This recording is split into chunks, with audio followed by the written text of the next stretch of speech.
Hi everyone! Today's video is all about learning vibrato! Yay! And this is the first video in a series of 3 that I'll be putting together. And this idea was actually inspired by a cellist named Jackson with an X. And he had some basic cello vibrato questions. So hopefully this video will help Jackson as well as all of you who are watching right now.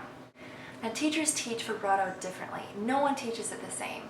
But hopefully, my goal for this video is to give you a well-rounded collection of ideas that I've learned from my teachers, as well as things that I've discovered through my own individual practice time.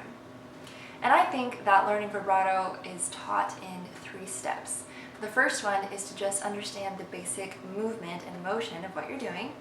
The second step is to implement technique through very, very slow practice and through basic exercises. And then I think the third step is to add it onto your repertoire. So take a song from the radio and add the vibrato onto whatever you hear. And so that way you have fun, it's something enjoyable, it's fun to listen to, and I think it will really encourage you along in the process. So let's talk about the actual motion of vibrato. And I wrote it down very well, so I'm just going to read you what I wrote down. You are not moving the placement of your finger, merely you are changing the point of contact on your fingertip in relation to the string. So basically what I'm saying is that it is not going from here to here and then back again. It's not that. It's actually a rotation from this point of your finger to this point of your finger. And so it's like that. And the elbow is your pivot point. This part of your arm really doesn't do a lot of work. It only moves in reaction to the movement that your forearm is doing. So your forearm is actually causing the rotation. So it kind of looks like an arch really. It's from this point to that point, this point to that point. And that's the general motion. The most important thing to remember when you're doing vibrato is to relax. So drop your shoulders, don't force them down, but just let them relax, drop them down. And then make sure that your fingers aren't like this, they're not all like huddled tight and everything.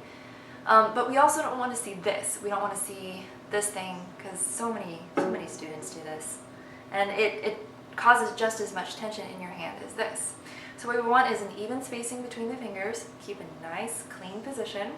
Another thing about relaxing is be careful not to squeeze between your thumb and your forefinger. So don't squeeze. Then you end up getting a sound like this. And it really doesn't sound very good. The kind of sound that we really want is a warm, wide, and rich vibrato.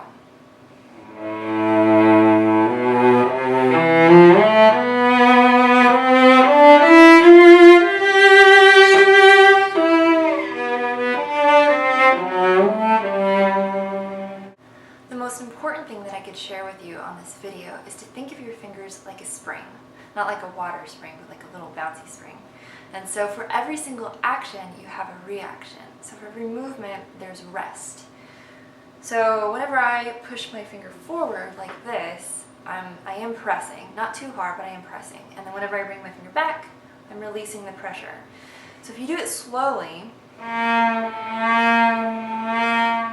sounds like that. And it sounds funny. But if you practice it slowly, then whenever you're playing quickly, it'll already be in your nervous system, so you'll do it without thinking.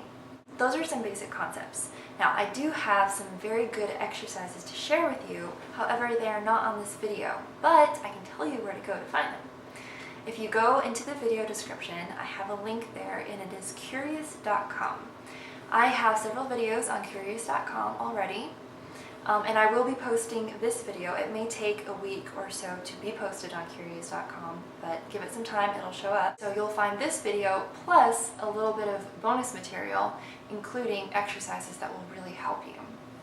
So go ahead and check out that website, enroll in my course, that would be awesome. And you'll be able to not only get this video, plus bonus, plus some other videos. There will also be some music history courses uploaded in the future and some music theory courses. So it's a good place to find, hopefully, good material. I hope that this video helped you. If you have any comments or questions, please comment below. I try to do my best to respond to every person. Oh, and before I close, I have a very important announcement. I am starting to give Skype lessons, and so all you have to do is go down to the video description, and my email address is there, sarahjoyrecordings@gmail.com. So just send me an email and we can discuss time, day of the week, and fee. Yeah, I guess that's all for today. Thank you so much for watching, and I certainly hope that this helped.